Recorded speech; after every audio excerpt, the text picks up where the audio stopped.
Quiero agradecerles que en este día tan fresco se hayan venido, pero bueno, tenemos una buena presencia de gente que está muy vinculada por su profesión y por sus actividades actualmente con la reflexión y la participación en la política latinoamericana, tanto desde el análisis como desde las profesiones de cada uno.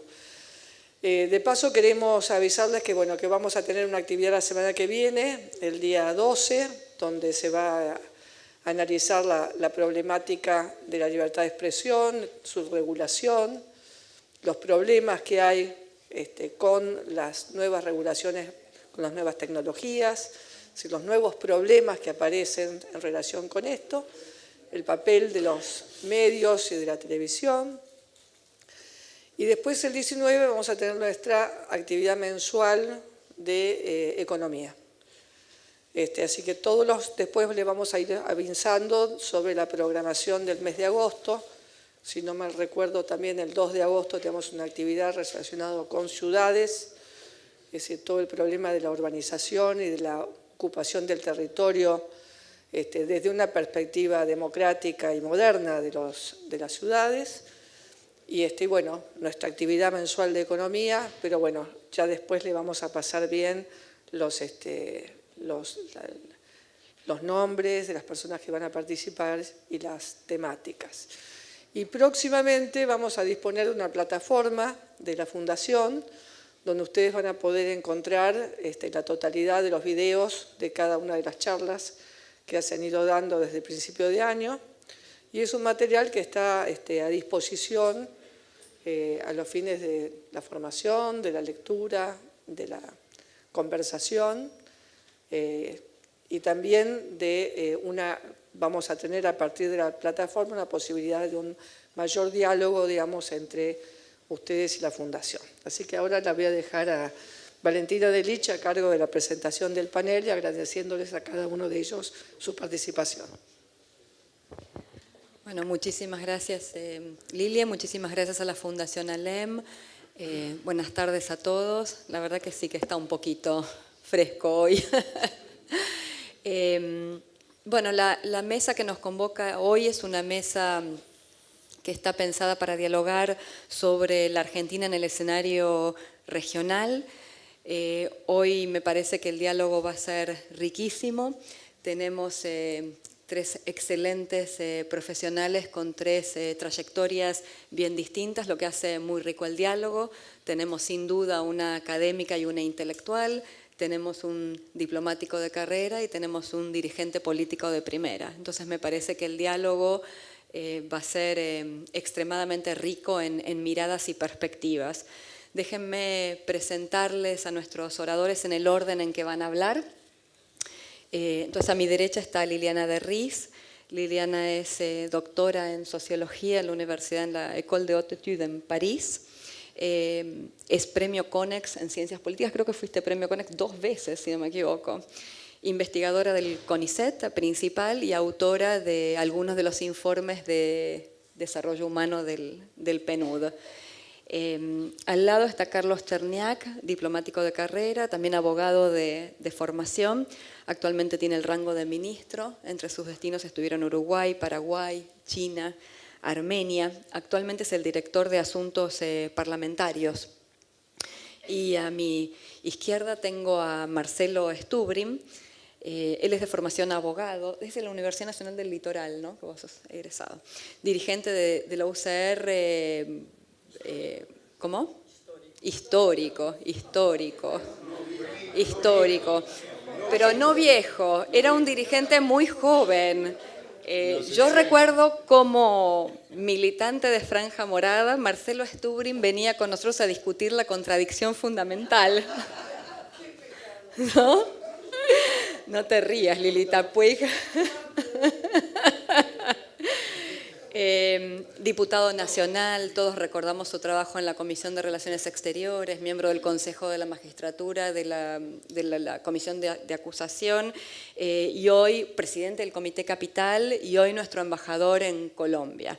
Así que miren si no son tres profesionales realmente interesantes para discutir Argentina en el escenario regional.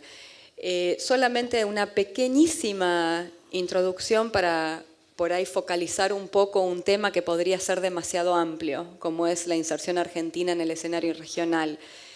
Sin duda nuestra región se presta a los más diversos análisis y entre los puntos que a mí me parece que de alguna manera deberíamos sobrevolar y abordar, sin duda está el impacto de Trump en la política internacional y en particular en América Latina y su política de seguridad y comercial que van como unidas pareciera. Me parece que el triunfo de López Obrador en México también amerita una reflexión. Tal vez ahí Liliana pueda, no solamente ella vivió en México, sino que sigue, es especialista en partidos políticos, sigue esas temáticas. La elección que se viene de Brasil, ¿no? Cómo toda nuestra región se está reconfigurando. Las elecciones en Colombia, acá tenemos un testigo directo de lo que fue el triunfo de Duque en Colombia y el impacto que eso va a tener sobre el proceso de paz.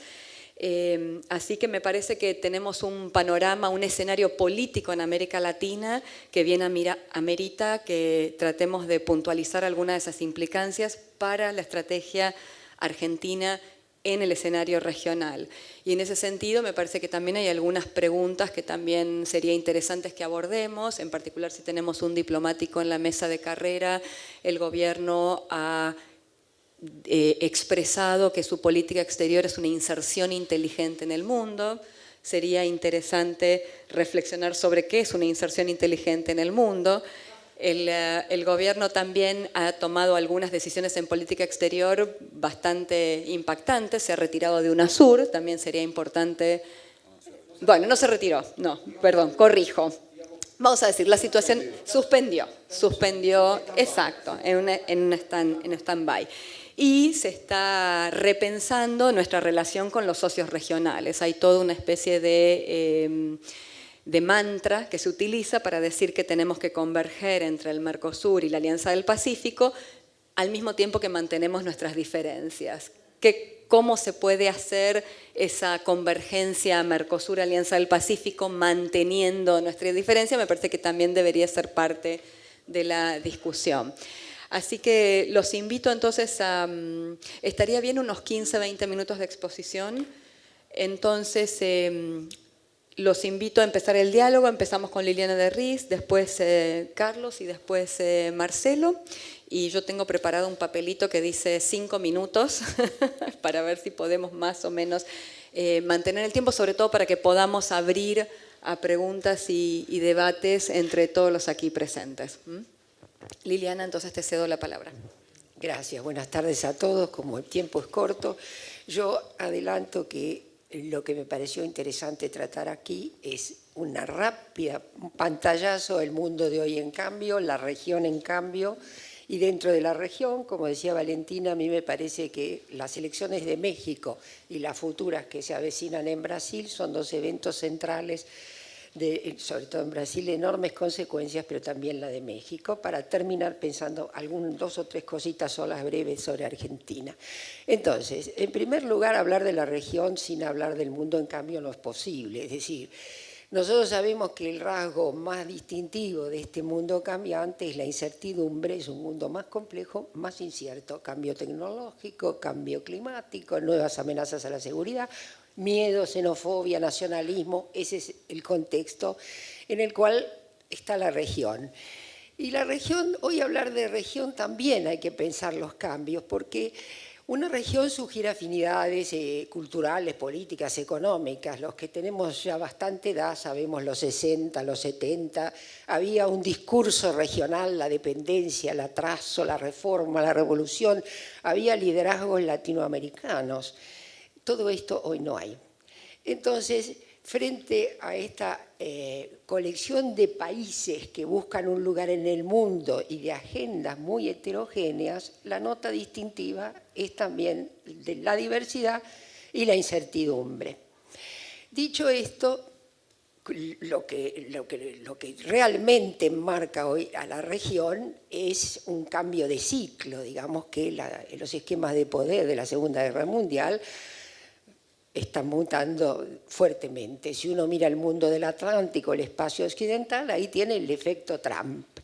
Una política American First, que quiere decir aislacionismo, proteccionismo, que tiene impacto sobre los eventuales acuerdos comerciales y en particular, en el caso particular de México, también de Colombia, sobre el NAFTA, que el fenómeno Trump es algo que desconcierta y el Brexit previamente son datos que nos indican que acá cambiaba el gobierno, pero el mundo cambiaba de una manera violenta y rápida.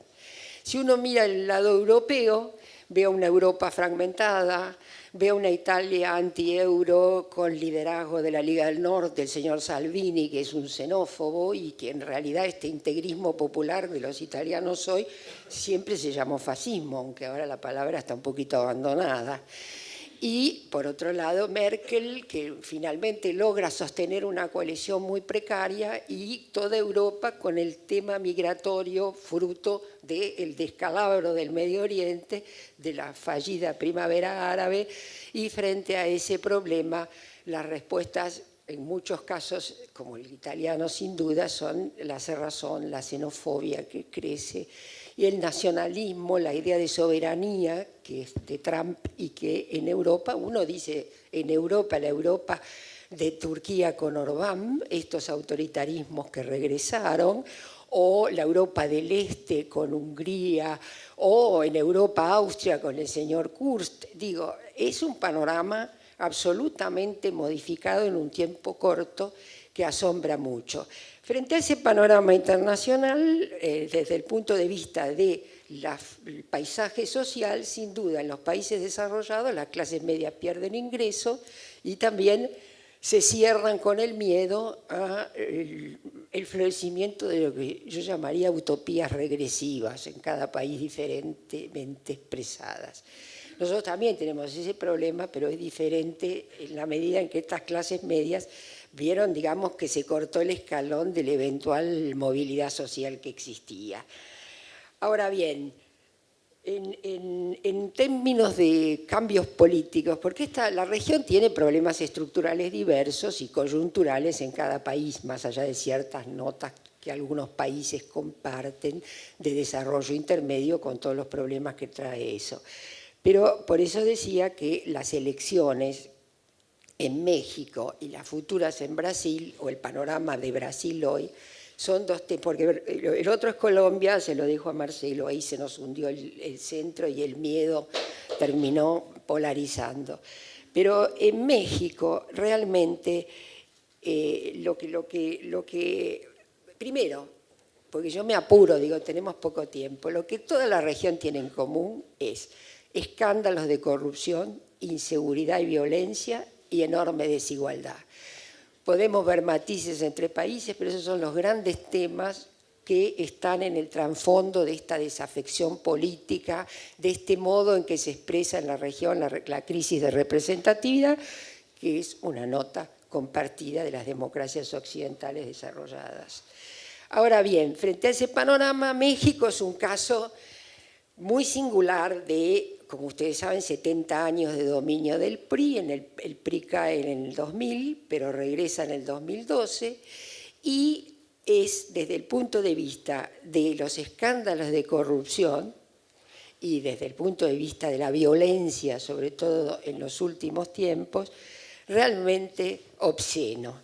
Entonces, esta desigualdad y esta corrupción rampante, más el fracaso en el desempeño de un gobierno del PRI que prometió reformas, inició reformas, pero que en realidad no tocó los pilares del viejo régimen, termina desembocando en un voto que reúne, por supuesto, el desencanto y la furia, pero que en México también reúne un voto de convicción, porque ahí hay un personaje, yo tuve la oportunidad de conocerlo personalmente, cuando era alcalde del Distrito Federal, que hoy se llama Ciudad de México, que es López Obrador. López Obrador hace 30 años fue gobernador de Tabasco, por eso le llaman el Mesías tropical, porque viene de Tabasco. Es un personaje singular, si la palabra dijera algo, pero que en realidad perdió las elecciones del 2006, perdió las del 2012, por ínfima diferencia, que siempre reclamó que fueron de fraude, y que persistió en el empeño recorriendo todo México y insistiendo. Él es un hombre que viene del PRI, fue un gobernador del PRI, dejó el partido en la década del 80 y en el 2012 se escindió del partido de la tradición, del partido de la Reforma Democrática de Lázaro Cárdenas, del hijo de Cárdenas, mirá, y formó su propio partido llamado Morena. Es singular que se llame Morena, porque Morena en México es la Virgen de Guadalupe. Y López Obrador es un líder religioso. Yo he estado en algún acto hace muchos años en el Zócalo y mucha gente, sobre todo los indígenas, pero muchos de los asistentes dicen Dios te cuide, rayito de esperanza. Él, por ejemplo, tiene una fotografía muy conocida sosteniendo en la mano la biografía de Santo Tomás de Aquino. Y este mesianismo religioso que todo el tiempo convoca a Dios como protector, no asombra que entonces este nuevo presidente diga que va a llamar al Papa Francisco para que lo ayude. Y no, bueno, de López, yo digo una sola palabra. Lo que sabemos de López Obrador, más allá de la descripción de que fue, vino, hizo, perdió, ganó, que hoy el PRI está en la peor debacle. Entonces, más allá de todo eso, lo que sabemos es que no sabemos nada, como dirían los mexicanos. Lo más seguro es que quién sabe, porque es una incógnita. Entonces, yo para rápido pantallazo les digo, si uno recorre realmente intelectuales mexicanos, por ejemplo, Krause, pero también Roger Bartra, o sea, nos vamos de la izquierda al liberalismo, o Adolfo Gili, que ya murió, trotskista argentino. Todos ellos, cuando hablaron o hablan de López Obrador, siempre señalan realmente que este personaje está caracterizado por la ambigüedad. Él nunca se pronuncia de manera contundente sobre nada. Hizo una alcaldía en México bastante pragmática, tomó algunas medidas populares, pero tampoco fue nada del otro mundo porque la corrupción continuó y la escala de la corrupción nunca se midió. Entonces, lo que convergen todos estos personajes, en Krause más aún este Mesías tropical así calificado, es la idea de la ambigüedad y con quién lo asocia, por ejemplo, Roger Bartra, con un Perón. Uno no sabe, su encanto consiste en que puede ser una cosa y todo lo contrario, sin ningún temor a las contradicciones. Este presidente nunca dijo cómo iba a solucionar el problema de la salud, cuál era la política para combatir la corrupción. Están contra el viejo régimen y así recorrió enunciando vamos a terminar con, vamos a arreglar esto, no se sabe cómo. Por eso digo, si uno pone una nota es la incógnita. ¿Cuál va a ser la relación de él con Trump? Tampoco se sabe. Se sabe que Trump y John Bolton lo saludaron alegremente como alguien que llega a una familia conocida, pero no sabemos qué va a pasar con el NAFTA, etc. Entonces, para Argentina, que el presidente saludó rápidamente al nuevo presidente mexicano, tampoco sabemos. Lo cierto es que ganó en 31 de los 32 estados, solo perdió en Guanajuato, que es un estado tradicionalmente conservador del PAN, que tiene una población joven que lo apoya y que su coalición es variopinta porque tiene un partido a la izquierda, el Partido del Trabajo, pero tiene a los evangélicos, conservadores, anti-gay, anti-todo, que van con él en este triunfo aportando votos. Este es el pantallazo y la dificultad es mundo incierto, región incierta, cuotas crecientes de incertidumbre, Brexit, Trump, López Obrador, que además hizo una campaña, esto es muy notable, porque él en México lo llaman, como todos sabrán por haber leído los diarios, AMLO, que son las iniciales, pero entonces la campaña es AMLAB, lo amo, y es realmente un personaje amado por muchos. Esto da la idea de este personaje misterioso, habla lento, escurridizo, es realmente muy singular.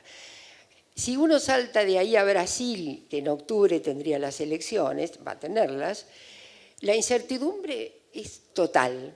¿Por qué? Porque después del lavallato y el descubrimiento de una corrupción sistémica y, por lo tanto, el estallido por los aires del gobierno de Dilma y la corrupción diseminada, Lula está preso.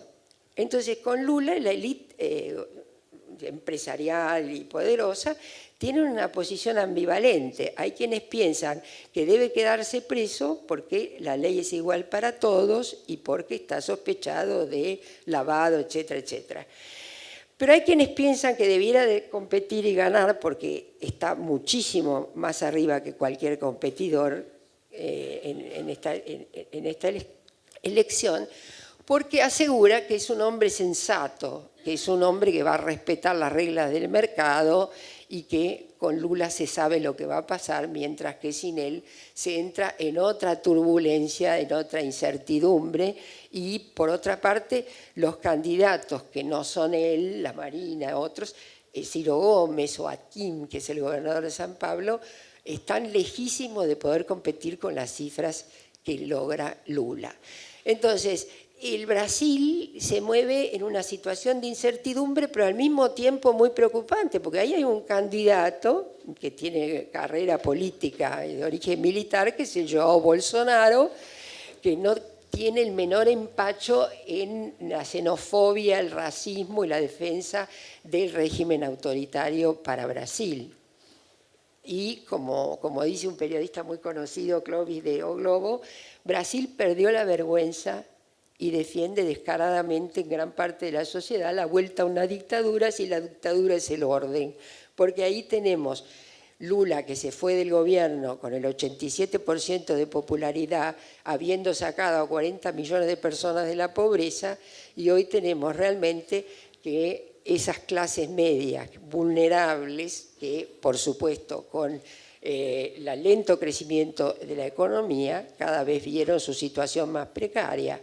Pero lo que no, yo voy muy rápido, pero lo que no me parece que se puede olvidar es que fruto del éxito de esa política crecieron las demandas de los nuevos sectores medios y entonces los brasileños decían, bueno, tengo heladera, tengo televisión, vivo mejor, pero salgo a la calle y me matan. Y si tengo que tomar un transporte, ¿cómo hago?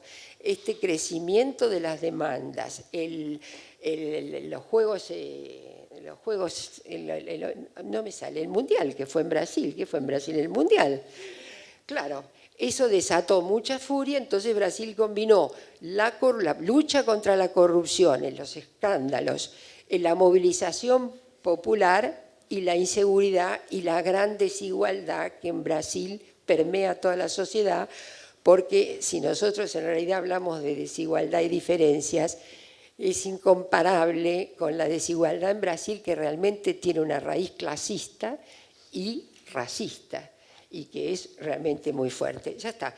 Entonces, 5 minutos, 3, dame 2. Si miro entonces la Argentina colocada, mirando a un México que no sabemos, y con un Brasil que, como sabemos, y bien se dice, Brasil estornuda, en acaso un tsunami, ¿qué pasa en Brasil? Se juega realmente qué puede pasar en Argentina.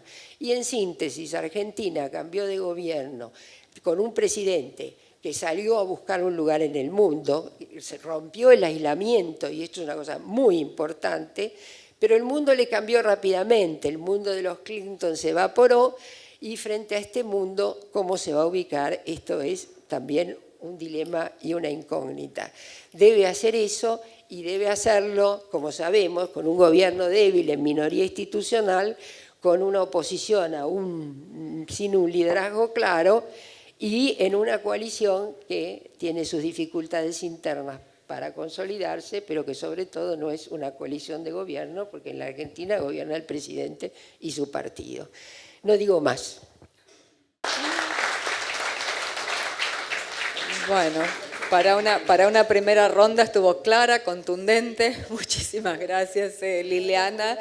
No, vamos entonces con Carlos Cherniaki y seguimos agregando ideas.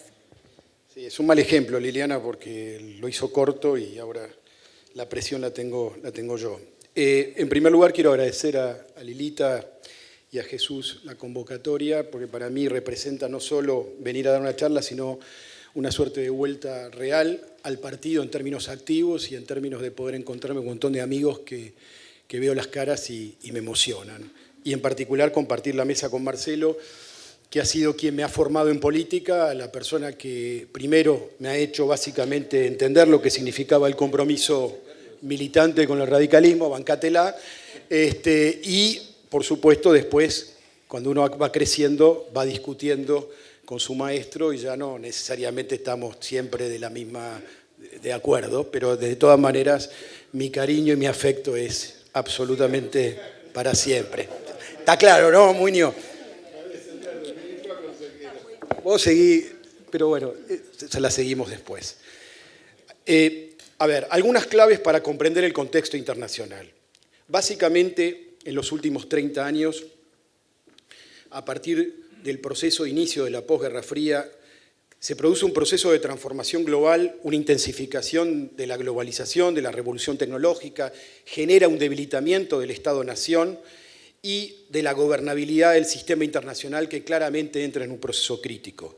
Pero sobre todo, y para quienes de alguna manera cuando tuve que cumplir funciones en Europa, una de las cosas claves que se veía era cómo el poder financiero globalizado tenía realmente el control del juego político. Es decir, cómo la política, en términos generales, tenía enormes dificultades para lidiar con un poder financiero globalizado. La política no se expresa de manera global y el poder financiero sí se expresa de manera global.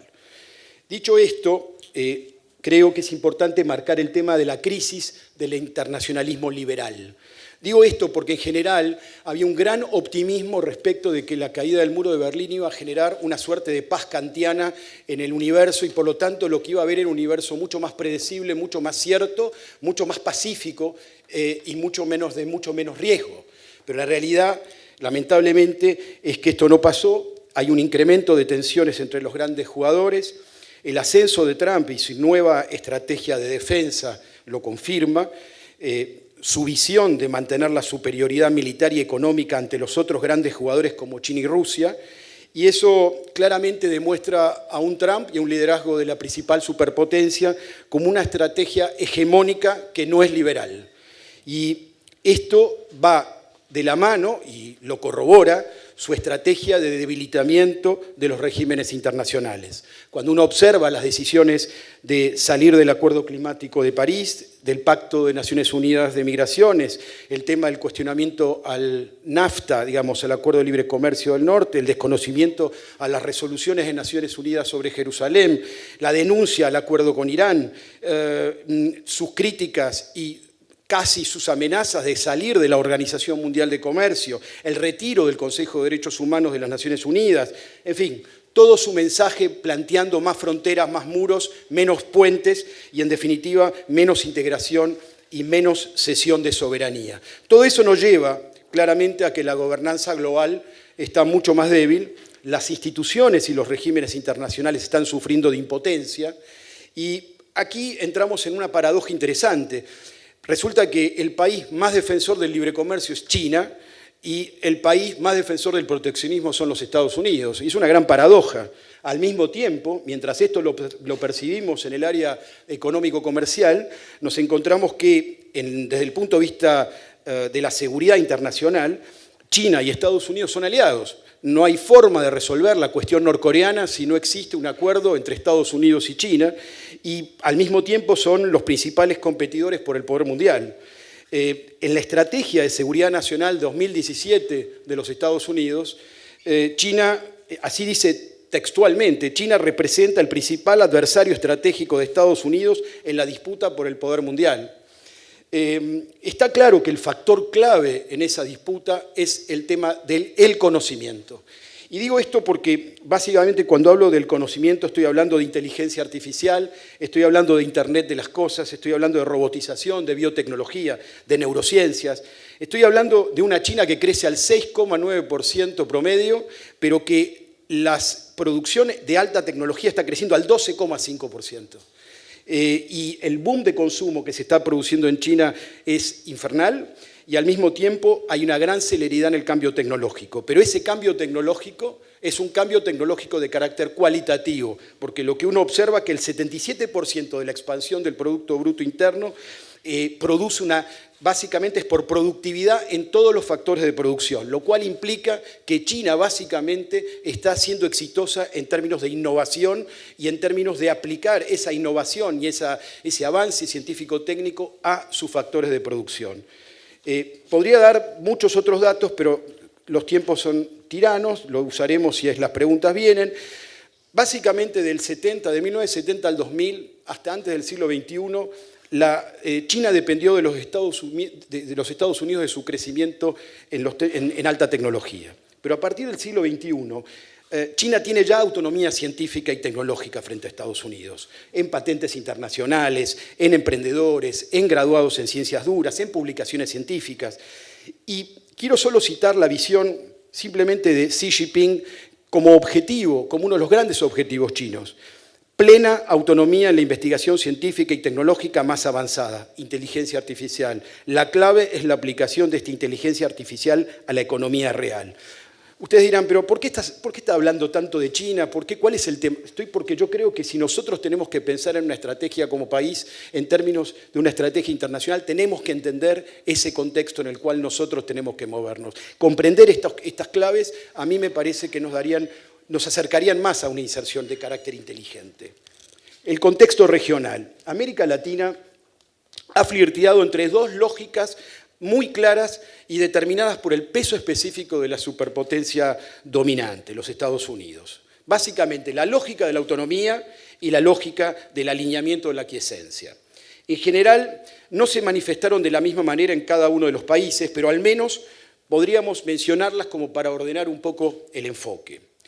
Ni la aquiescencia implica un plegamiento absoluto, ni sumisión absoluta a la gran potencia, porque esto puede ser esporádico, incluso nuestro propio país y otros países han tenido momentos en los cuales han tenido actitudes de alineamiento o de aquiescencia, pero para otros países de la región la única estrategia viable ha sido y es esta. Claramente cuando uno mira Centroamérica, el Caribe y en algunos casos Colombia, naturalmente uno observa allí que esta aparece como la única estrategia viable.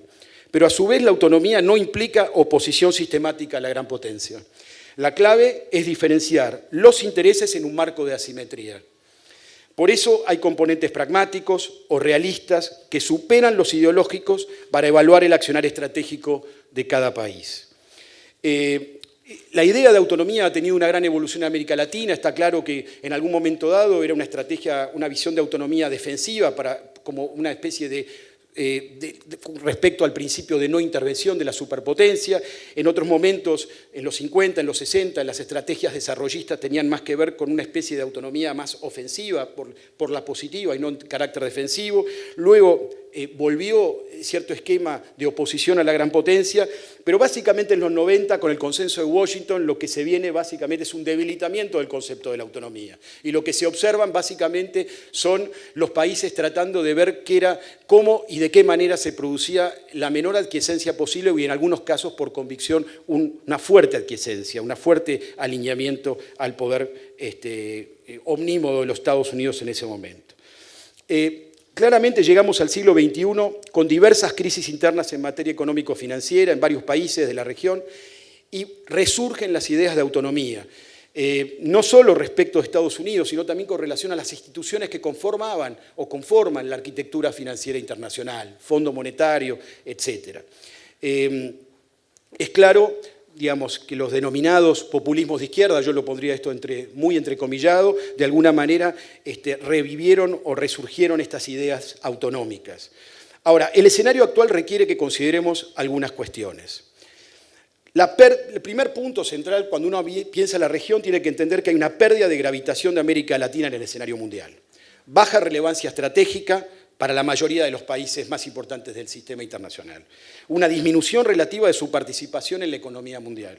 Una creciente fragmentación y problemas estructurales o problemas que se han convertido en estructurales, como el caso de la desigualdad, la violencia política, la corrupción, la debilidad institucional. Ponen en duda desde afuera la visión de que una región que ponen en duda su estabilidad política y su desarrollo futuro.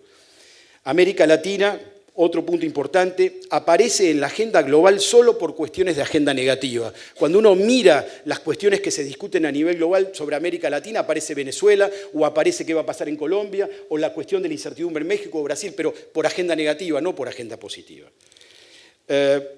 Por otro lado, el porcentaje de la participación de América Latina en el Producto Bruto Mundial no alcanza más allá del 3,9%.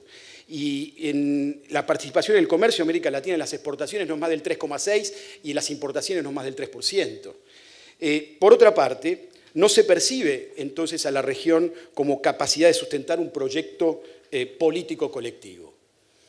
Por otra parte, hay una contracara de América Latina, que es la América Latina que tiene récord histórico en materia de paz, de seguridad, de cooperación interestatal, mucho más que otras regiones del sistema internacional. Es una zona libre de armas nucleares y, por otro lado, la democracia se expande como el único juego aceptable. Y situaciones como la de Cuba, que está en una especie de evolución lenta, o el caso de Venezuela, que es un caso claramente encapsulado o aislado, o el caso de Nicaragua, que está generando un escenario de percepción de ilegitimidad o de crisis de legitimidad de esas conducciones o esas gestiones políticas. Respeto también en América Latina, hay un gran respeto al principio de no intervención, a la defensa de las instituciones internacionales, al multilateralismo, el rechazo al uso de la fuerza. Debemos decir que en América Latina es la región que tiene el gasto medido en defensa más bajo de todas las regiones del mundo. Está en 1,30% respecto al Producto Bruto. Es imprescindible entonces, cuando caracterizamos a América Latina, hacer algunas referencias a los Estados Unidos, y con esto termino para poder decir algunas pautas o algunas líneas sobre la estrategia argentina. La condición de unipolaridad estratégico-militar de Estados Unidos va a continuar. Es obvio que esa competencia con China sigue, pero es probable que China solamente lo pueda alcanzar recién en la mitad del siglo XXI. La estrategia de primacía global de los Estados Unidos en su política exterior de defensa se va a mantener. Y, de alguna manera, la primacía en este sentido es la de evitar el surgimiento de un competidor global al predominio de los Estados Unidos, y al mismo tiempo asegurar un músculo militar suficiente para superar contingencias críticas simultáneas. Estados Unidos es de alguna manera parte del problema de la crisis de los organismos internacionales y no va a renunciar al unilateralismo en cuestiones de seguridad internacional. Es probable que en algunos casos actuará multilateralmente, pero solamente en aquellos casos en los cuales obviamente no son temas relevantes para su seguridad. Y además, en el caso de Trump se suman cuestiones ideológicas que de alguna manera ya mencioné. Estados Unidos seguirá siendo el actor externo más importante para todos y cada uno de los países de América Latina, con importancia variada para cada uno de los países, y seguramente América Latina no es ni será una prioridad para la política exterior de Estados Unidos. Y eso no significa tampoco que no exista una densidad e intensidad en los vínculos entre Estados Unidos y los países de América Latina. Y Estados Unidos también es un dato importante, tiene más restricciones que antes que en el pasado para utilizar la opción militar en América Latina, si no ya hubiera intervenido probablemente en Venezuela en otro contexto histórico, o promover acciones golpistas, que no lo puede hacer o tiene más restricciones para hacerlo, o apoyar prácticas o golpes de Estado o violaciones a los derechos humanos como lo ha hecho históricamente, pero que en este contexto no da. Argentina, y ahí vamos básicamente, tengo 5 minutos para cerrar esto, espero que lo pueda hacer. Tengo mucho, pero no importa. Argentina viene de un proceso complejo interno, en la cual, se vio reflejado en su accionar internacional. Es obvio que con las políticas que llevó a cabo los últimos 12 años la Argentina era imposible pensar en una acción internacional muy intensa, ese aislamiento al cual mencionaba Liliana. Pero para pensar en una estrategia internacional es necesario comprender el contexto descrito, porque las dos dimensiones se entrelazan, interactúan y se retroalimentan, lo interno y lo internacional. Argentina hoy es más pobre, desigual, fragmentada en lo interno y más débil, marginal y vulnerable en lo externo que cuando Raúl Alfonsín asumía la presidencia de la Argentina. Argentina es un país en declinación, en una región devaluada. La asunción del presidente Macri en 2015 ofrece a la Argentina una nueva oportunidad, pero asumiendo desde dónde partimos. Por lo tanto, necesitamos partir desde lo que la democracia argentina ha hecho bien. Hemos consolidado la democracia hasta en las peores crisis. Hemos salido de las crisis respetando esa institucionalidad básica que antes de 1983 no fue respetada. Nos hemos convertido en un foro de derechos humanos en cada periodo democrático fue expandiendo esos derechos, desde cómo lidiamos con las consecuencias de la terrible dictadura hasta el divorcio, el matrimonio igualitario, el cupo femenino, el debate sobre el aborto, la despenalización del aborto, y hemos ratificado absolutamente todas las convenciones internacionales en materia de derechos humanos. Hemos resuelto pacíficamente todos los temas, las cuestiones de límites pendientes con nuestros vecinos, los que nos ha permitido con Brasil impulsar el Mercosur, con Chile el Tratado Minero, el Acuerdo de Complementación Económica. Hemos definido a nuestra subregión como una zona de paz e impulsamos diversos acuerdos de cooperación en materia de defensa y seguridad. Y hemos reivindicado la soberanía de Malvinas, le hemos dado rango constitucional y nos hemos comprometido a recuperarla a través de la diplomacia. Esa es la Argentina democrática, de donde se debe parar para elaborar una gran estrategia internacional. Y ello requiere algunos presupuestos claves. Una buena política exterior es buena si mejora el bienestar y la seguridad de sus ciudadanos. Para ello debe tender a incrementar poder, riqueza y márgenes de autonomía. Existe una gran tentación irrealista, que es que el poder de un país declinante se incrementa a través de una condición externa. Ejemplos. México lo intentó hacer con Estados Unidos, Menem lo intentó hacer con su estrategia del alineamiento automático, de pasar sin escalas al primer mundo, Brasil hizo un internacionalismo sobreactuado en los últimos años, en las cuales con pies de barro. Para evitar esa tentación irrealista es necesario ser prudente, leer permanentemente la dinámica del contexto internacional y con un estricto cálculo costo-beneficio. Esa estrategia requerirá de un Estado fuerte y eficiente, que actúe sinérgicamente con las fuerzas del mercado, pero jamás renunciando a ejercer el liderazgo de la estrategia. Esa estrategia requiere darle más importancia a los atributos de poder y a la reconstrucción de su identidad. Argentina no tiene recursos de poder duros, económicos, militares, pero podría desarrollar rápidamente una estrategia para hacer poner en valor su poder blando, lo que denominamos en la diplomacia soft diplomacy.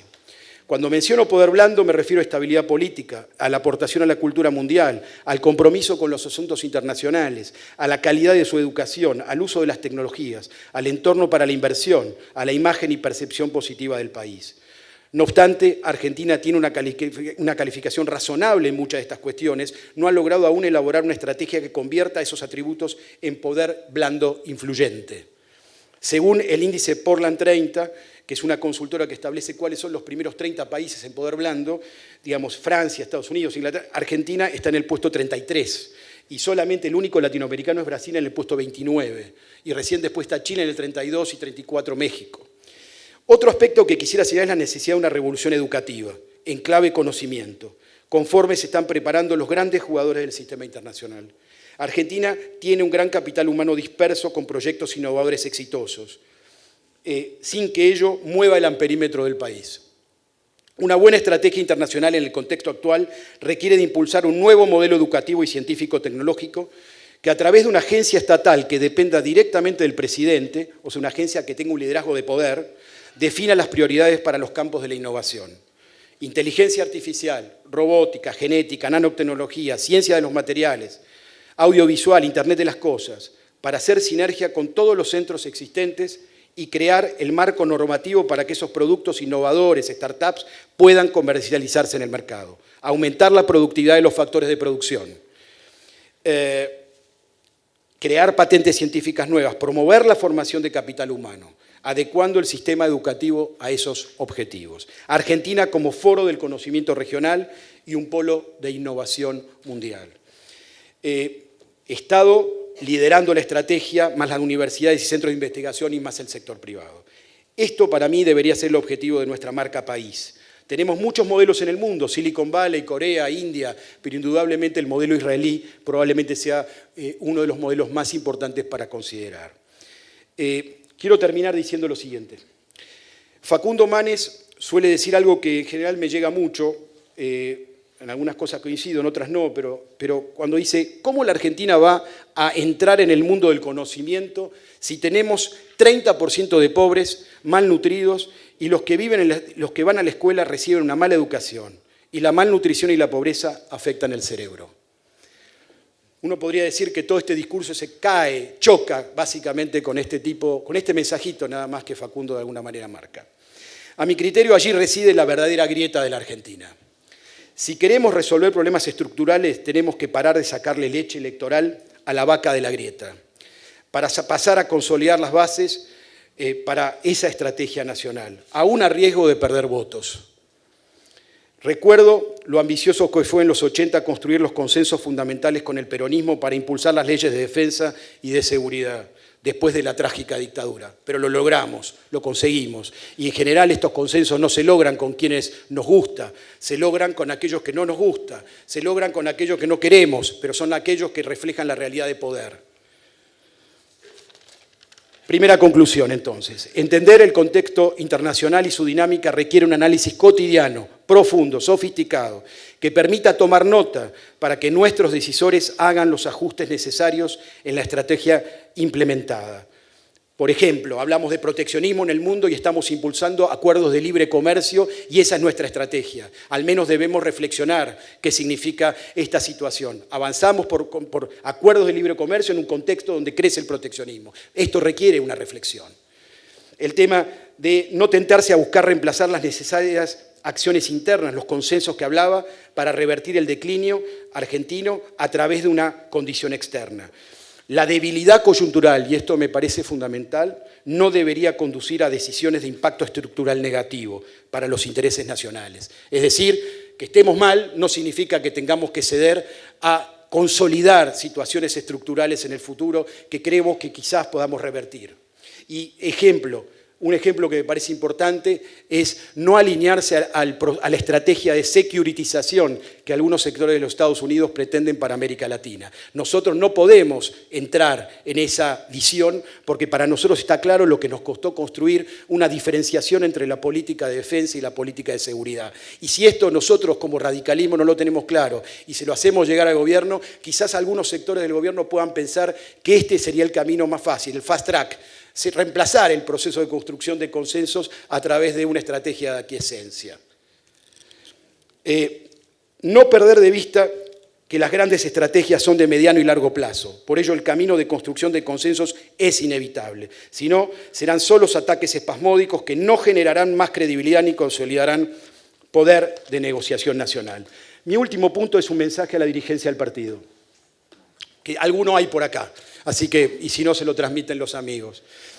Nuestro gobierno necesita ideas y propuestas que sean generadas, elaboradas y discutidas y transmitidas orgánicamente al presidente y su jefe de gabinete por parte de las autoridades de la Unión Cívica Radical. Tener un amigo radical en funciones no significa que ello pueda reemplazar al proceso interno y que las ideas de ese funcionario sean las ideas del partido. El futuro, como decía Marcelo y decíamos en la Juventud Radical, el futuro es nuestro por prepotencia de trabajo. Gracias.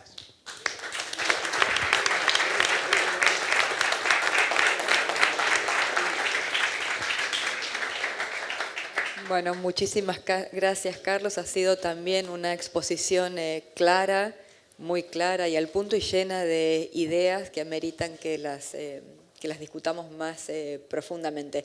Me parece que después de estas dos exposiciones hay una agenda, si estamos hablando de la región, hay una agenda clara en la región que tiene que ver con la violencia, la desigualdad y la corrupción. Tenemos una agenda en común con la región, así que me parece que ahí hay una línea importante de trabajo en la región. Y sobre lo que vos decías del conocimiento, solamente aportar un dato más. Estoy convencida que el conocimiento es la médula de la agenda. Lamentablemente en la Argentina la tasa de investigación en innovación y desarrollo es extremadamente baja, es el 0,3% del PBI. En los países desarrollados es arriba del 3%, y cuando mirás la composición de cómo es esa inversión en investigación y desarrollo, en la Argentina hoy el 85% de esa inversión está hecha por el Estado. Entonces es importante que sepamos también cómo es con lo que tenemos.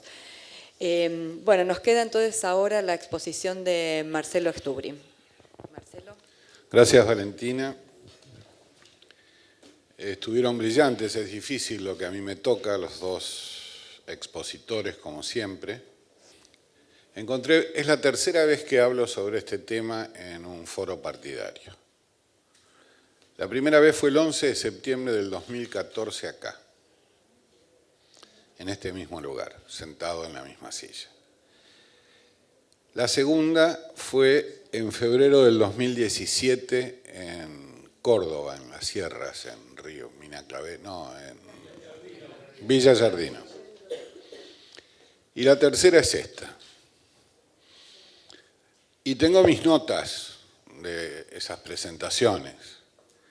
Una vez en un parque de diversiones fui a un cine que muchas pantallas exhibían en una carpa de 360 grados. Y uno francamente no sabía dónde mirar. Se prendía una cámara y hay que mirar para atrás y dar vuelta. Al final uno termina mareado y en el suelo. Bueno, eso ha venido ocurriendo con el mundo en estos años.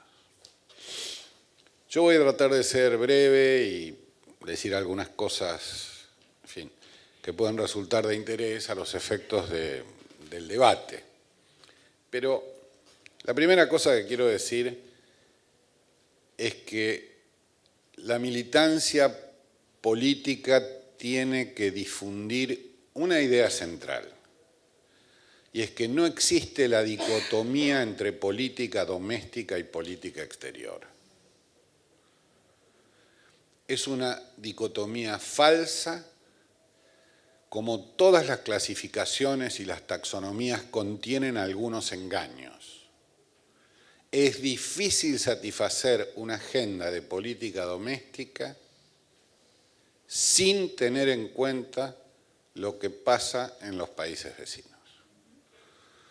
Los bichos cruzan los ríos, las pestes no hacen aduanas, los delincuentes encuentran las trochas por las cuales transcurrir, los delitos se planifican en un país, se ejecutan en otro y probablemente se disfruten en un tercero.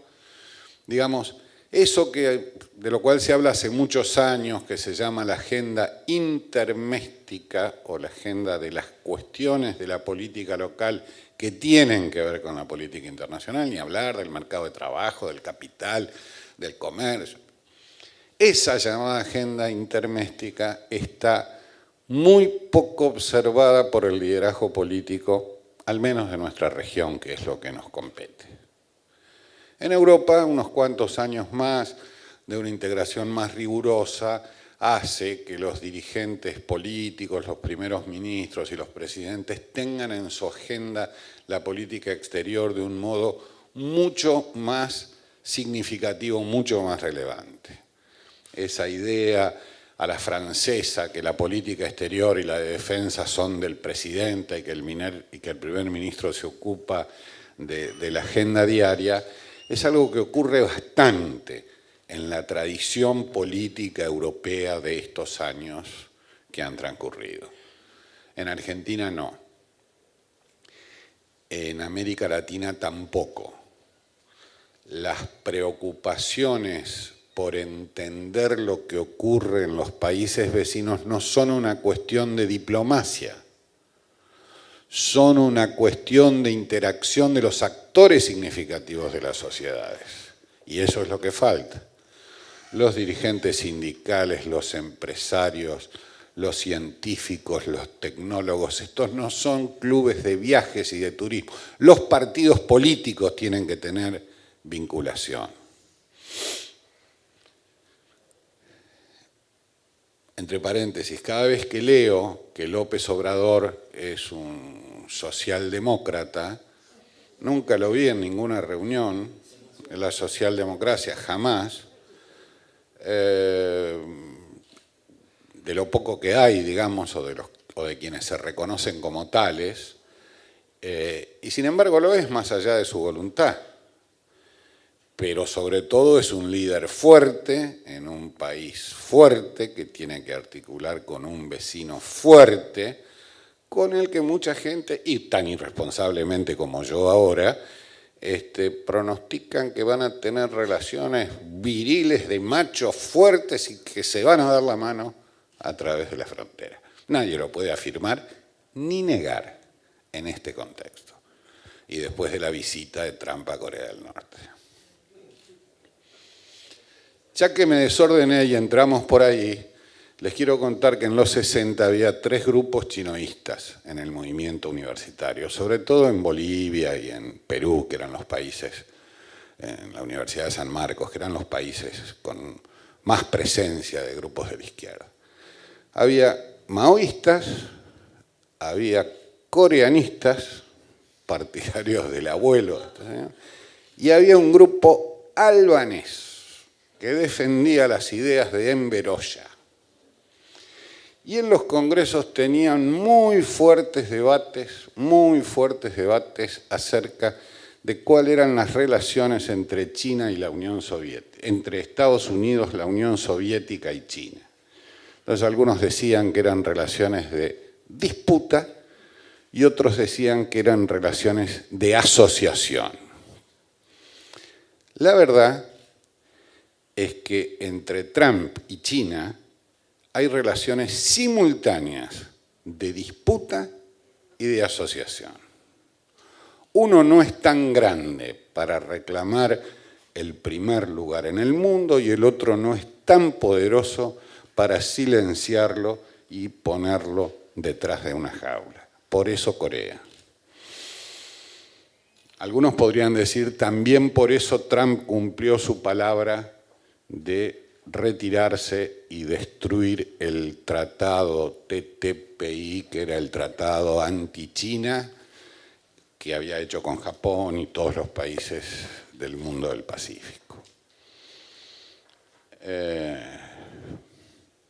Lo único cierto es que en este mundo vertiginoso los resultados los vamos a conocer muy rápido. No necesitamos esperar décadas o años para saber cuáles son los desenlaces de estos acontecimientos. Porque ni por Internet, ni por el Twitter, ni por las razones de la simultaneidad y la instantaneidad de la sociedad contemporánea, ni del mundo electrónico, sino porque en la naturaleza de estos liderazgos está el efectismo y la necesidad de lograr resultados. Ahora tenemos cosas que ocurren porque hay pronto una elección parlamentaria en los Estados Unidos y pronto vamos a tener una agenda de cosas que ocurran porque va a haber 2 años después una elección presidencial en los Estados Unidos. Entonces dijimos, en primer lugar, que la política doméstica y la política exterior forman parte de un mismo haz, de un mismo plexo, y que son pocos los que miran las cosas de este modo, y yo los insto y los exhorto y les pido que empiecen a tratar de mirar las cosas en esta interrelación más compleja. La segunda cosa que les quiero decir, que es repetida, pero me parece muy relevante, me parece que no se puede dejar de decir en una reunión de este tipo, es que no hay una política de principios que se opone a una política de intereses. Los principios y los intereses están articulados. No hay buenos principios que defiendan malos intereses, ni buenos intereses que sean capaces de defender malos principios. Hay que reflexionar un poco más sobre cuáles son los principios y cuáles son los intereses, y vamos a ver que no hay maneras de violar la paz para defenderla. Si estamos por la paz, estamos por la paz. No puede ser que haya tanta simplificación, que haya tanta capacidad de mirar las cosas con esta lógica del pragmatismo cínico. No, dejen los principios de la política exterior, defiendan los intereses nacionales. Lo primero que tiene que defender un país es su coherencia. Lo primero que tiene que defender su país es la idea de que la política exterior no está llamada a dar votos al día siguiente o a dar resultados inmediatos. Son políticas de largo plazo, de gente seria, de la continuidad del punto de vista, de la continuidad del punto de vista de los estados sobre los principales problemas del país, de la región, de la humanidad. Esto no es efectismo, no se logran resultados inmediatos en materia de política exterior. Se logran cuando varios gobiernos respaldan una idea con congruencia. Quiero también decir que esta idea de pensar los principios para practicar y ejecutar los intereses tiene detrás una cuestión un poco más compleja. Y es que nosotros tenemos la unidad latinoamericana anotada en la alforja de nuestras buenas ideas. Porque la reforma, porque Irigoyen, porque las luchas por la independencia. Tenemos la idea de América Latina como una idea valiosa, aunque no siempre pensamos que es conveniente. Todos los gobiernos han sido tentados a ser el mejor alumno. Y a todos los mejores alumnos les ha ido mal. Todos los mejores alumnos, el doctor Cherniak, que es diplomático, ha utilizado la palabra aquiescencia. Chapó, pero la verdad es que a todos los mejores alumnos les ha ido mal y han sido descartables.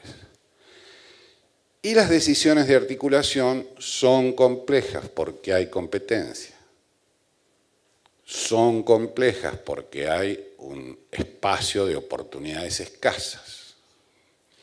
Son complejas porque nuestros intereses no son mágicamente adaptables para presentarlos al mundo. Pero si no trabajamos por construir una voz, nuestra insignificancia va a crecer. Hay un conocido internacionalista, profesor, que siempre dice que para que un país mejore sus características, para que mejore su presencia en el mundo, hacen falta 4 Ds, 4 letras D. Derecho, diplomacia, divisas y defensa. Que un país tiene que tener esas 4 cosas. Derecho, previsibilidad, imperio de la ley, rule of law. Una diplomacia eficiente, capaz de ejecutar esas políticas, las divisas necesarias y una defensa nacional razonable, razonada y adaptativa al mundo. Ahora, en este mare magnum de debilitamiento de las utopías de supranacionalidad que andaban por el mundo, porque al Brexit lo hirió al Brexit. La decisión de Inglaterra, Trump tiene en Europa una víctima propiciatoria, no el aliado que siempre tuvo Estados Unidos con el clima de época de la Guerra Fría. Ahora hay reuniones de la OTAN, de no sé cuánto, el lío es. Nosotros, una vez me encontré con un viejo amigo, un viejo compañero que era secretario del Mercosur y estábamos en el medio de la Cancillería de Bielsa. Y estábamos en el medio del lío del puente, estaba cortado el puente con Uruguay, la pastera. Y entonces le digo, gordo, qué bárbaro, qué lío que tenemos, sí, pero fíjate qué bien, en el Mercosur no hay ningún inconveniente. Le digo, claro, porque es insignificante, porque ni siquiera se ocupa de un problema que tiene las fronteras cortadas desde hace 3 meses. Entonces, ¿qué es lo que estás diciendo? Hay un reflujo anterior a Trump de esa idea de una utopía universal, la más grande, la más importante, fue la de Naciones Unidas y la posguerra y todos los organismos que emanan de ella, y eso está en decadencia. El Mercosur fue una idea extraordinaria que surgió, como nosotros muy bien sabemos, de las reuniones primeras entre Alfonsín y Sarney, que luego Menem lo adelantó un poco, lo adelantó de época, lo puso excesivo, digamos. Utilizó la más alta de las categorías, mercado común. Se habló de moneda única, de banco central único, de documento único, de eliminar las fronteras y las aduanas. Se habló de supranacionalidad, se hizo una suerte de poder judicial en Asunción, se trató, nunca llegó nada.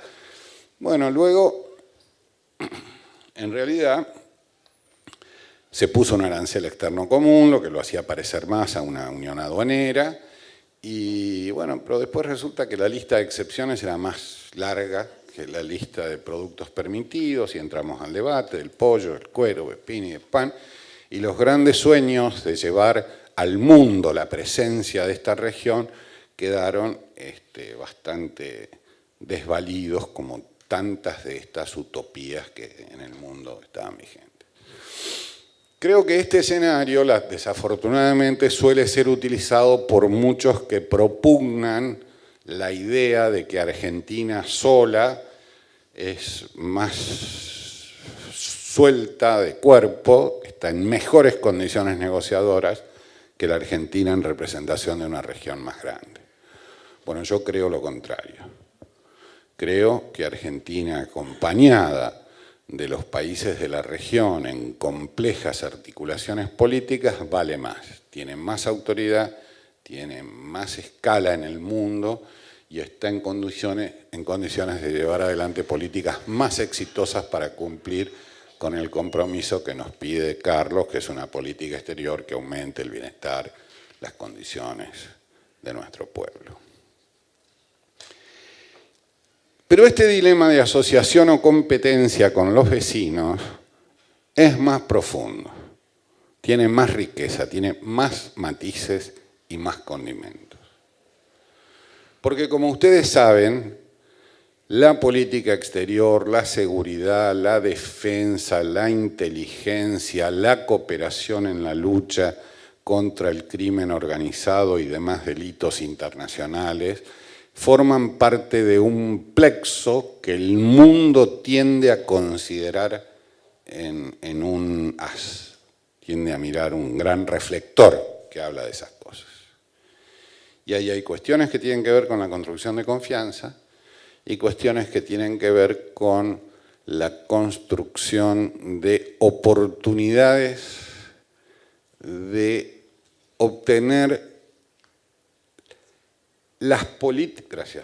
oportunidades de obtener las políticas que hacen falta para que seamos un poco menos vulnerables.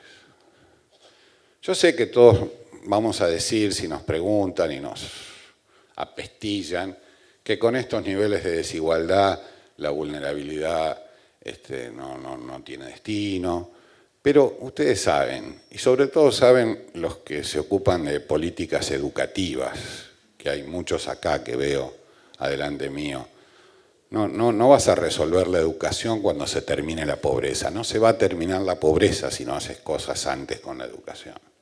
Y no va a venir la seguridad pública, la seguridad popular, no van a dejar de violar niñas en las estaciones de tren cuando disminuya la pobreza. Hay que lograr que no violen a esas niñas ahora también para luchar contra la pobreza y para lograr mejores condiciones de habitabilidad democrática en un país.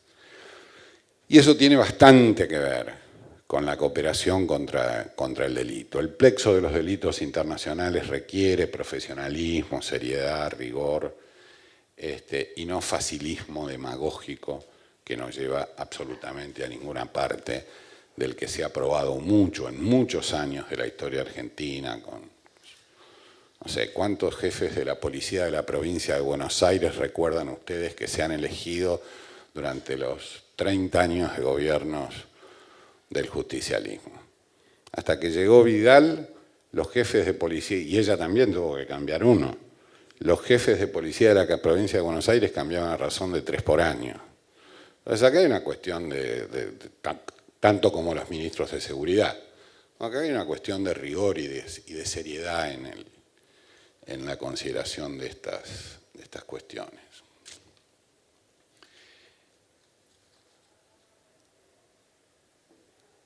En América Latina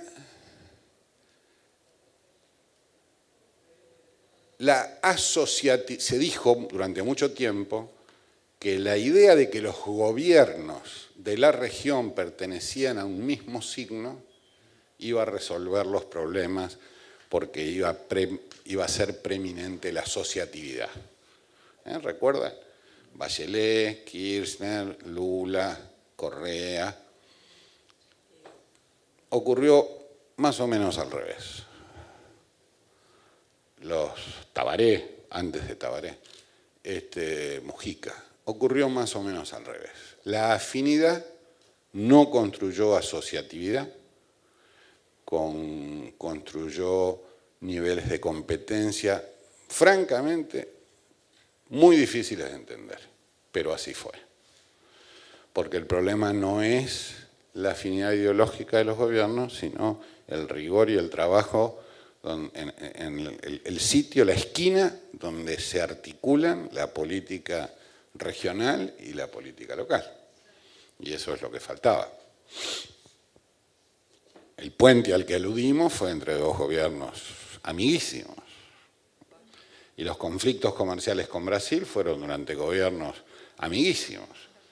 Y las batallas, y Correa siguió siendo un país dolarizado que se llevaba las inversiones energéticas al Ecuador, que salían de acá. Y entre el gobierno de Bolivia y el de Brasil hubo conflictos por el gas y volvieron y se resolvieron y fueron de ida y de vuelta. Entonces acá no hay un problema en el mundo de las clasificaciones taxonómicas de las ideas de los presidentes o de las mayorías parlamentarias. Acá hay un problema en la construcción y en la capacidad analítica acerca de cuáles son las políticas que se vertebran para que podamos ocupar un lugar en el mundo.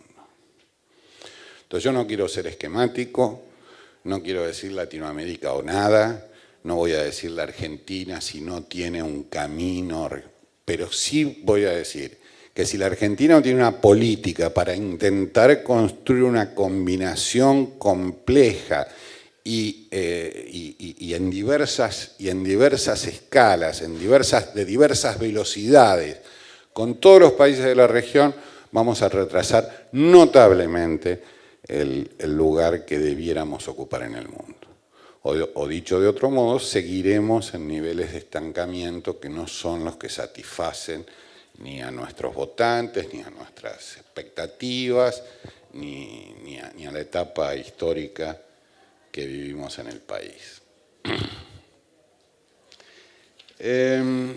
Quiero decirles también que, y por supuesto quedando en libertad, quedando a disposición para contestar preguntas puntuales sobre los temas que quieran en la etapa siguiente, quiero decirles también que a mí me parece que de estos escenarios de rompecabezas desarticulados de nuestra región, porque a eso nos llamaron a esta mesa, a hablar de la región, siempre se dijo que Brasil prefería Sudamérica,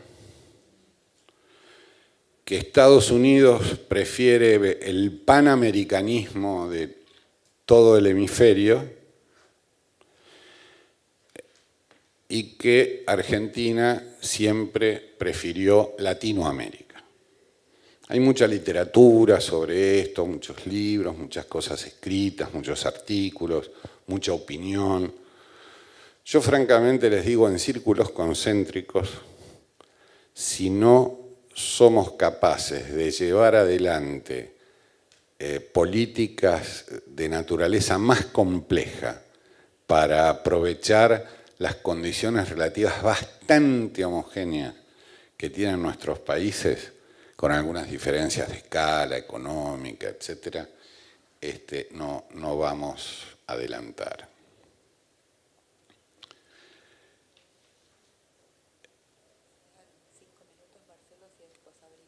Ok. No voy a tomar 5 minutos. El gobierno tiene la responsabilidad de aumentar la intensidad y la calidad de su trabajo. Porque ustedes recuerdan esas esos debates sobre las democracias de baja intensidad. Bueno, Argentina tiene una democracia de alta intensidad, no de baja intensidad. El problema es si los gobernantes, los gobernadores, los intendentes, los ministros, los presidentes, los parlamentarios, oficialistas o opositores son capaces de aumentar la intensidad y la calidad de su trabajo para hacer que esta democracia valga más la pena y se entienda mejor el camino que están transcurriendo y a dónde quieren ir. Y a mí me parece que esto es lo que está en discusión. En cualquier materia. En cualquier materia. El debate tiene un nivel de estancamiento de calidad, producto de que el efectismo suele hacer parecer innecesario estudiar, pensar, planificar y tomar decisiones que tengan fundamentos y que estos fundamentos, al ser formulados y al ser escritos y al ser presentados, tengan la lógica de defenderse a sí mismos porque son lógicos y porque tienen los recursos que se asignan. Entonces va a haber menos frustraciones circulares, menos pensamiento mágico, menos frases que luego son difíciles de honrar y se las ponen a la gente. Claro, cualquiera de nosotros hace una campaña, termina diciendo 4 cosas que a los 3 meses de gobierno te lo ponen en la televisión y quedaste francamente, porque no fue producto de un trabajo. Yo entiendo la lucha política, todos nos ofuscamos, levantamos los dedos, gritamos, tratamos de enfatizar, tratamos de buscar maneras de utilizar los adjetivos y los subrayados y los entrecomillados que hagan nuestras voces más audibles. Pero eso es una cosa, y otra cosa es poder realizar formulaciones y propuestas que se sustenten y que se sostengan y que se expliquen por sí mismas a los efectos de que los actores a quienes están dirigidas sepan a qué atenerse y de qué viene la política pública que se propone. Esto que yo les estoy diciendo no es una cuestión técnica, ni tecnológica, ni siquiera tecnocrática. Es una cuestión de rigor y de seriedad, que es la primera cuestión que uno, como ciudadano, le debe exigir a la política, ¿no? Menos mal que no nos exigieron en otras épocas. Bueno, final. 2 comentarios. 1. El mundo es un fracaso, el mundo no es un éxito. Que nadie diga que al mundo le va bien. Ustedes han visto que hay un gran debate entre optimistas y pesimistas. Sí, claro que la gente muere más tarde que hace 40 años, que hay más incorporaciones a las clases medias, pero el mundo es un desastre, está muy lejos de ser una empresa exitosa. El stock de recursos de que dispone la sociedad contemporánea no está cumpliendo con el objetivo de satisfacer necesidades elementales de muy vastos sectores de la población mundial y, por supuesto, también de la nuestra. Entonces, que nadie diga que sabe cómo se hacen las cosas, ¿no? Que los pequeños ejemplos de mundo que se utilizan para todo el planeta, en fin, Noruega, Suiza, no son ejemplos. Existen también porque existen Somalia y Etiopía y el Congo y las cosas que nosotros sabemos. Y esa verdad obliga también, puebla de ideas y de responsabilidad a los liderazgos políticos. Porque no se trata de que Argentina vaya a proponer un fondo contra el hambre o un impuesto. Se trata de que Argentina tenga el rigor y la seriedad de que nuestra voz no sea usada en ninguna parte para admitir y justificar la existencia de estos niveles de desigualdad, más allá de nuestro drama y del Gran Buenos Aires. Y la última cosa que les quiero decir es que ese mundo que no es exitoso y esta Argentina que no ha sido exitosa en los últimos años en resolver sus problemas principales, sino pareciera que al contrario, que algunos de ellos tienen tendencia a escalar, esas 2 miradas son las miradas principales que tienen que iluminar la vista de un militante político de cualquier partido, de cualquier orientación, de cualquier idea. Y es así, estamos para eso. Si no podemos, decimos cuánto podemos hacer, pero lo que no podemos es no hacer o falsear los datos de esa realidad. Por eso hay que tener convicciones, principios, basados en intereses e interrelacionados con ellos, que sean posibles, que estén cerca, que estén a nuestro alcance y que estemos en condiciones de practicar.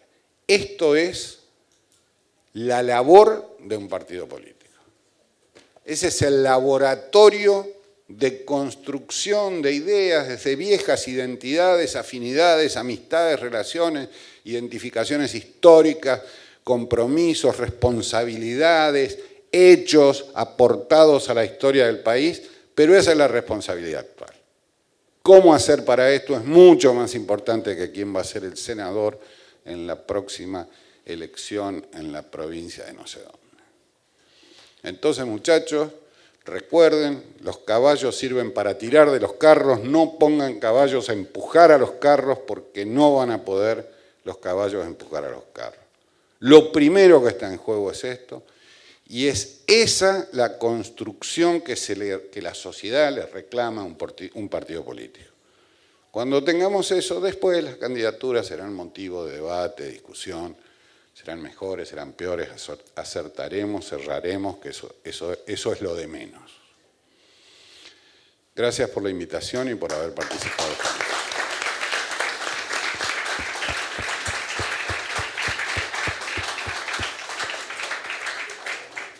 Bueno, muchísimas gracias, Marcelo. Ha sido una mesa fuerte. Hacía mucho que no nos nutríamos de tantas ideas no ambiguas,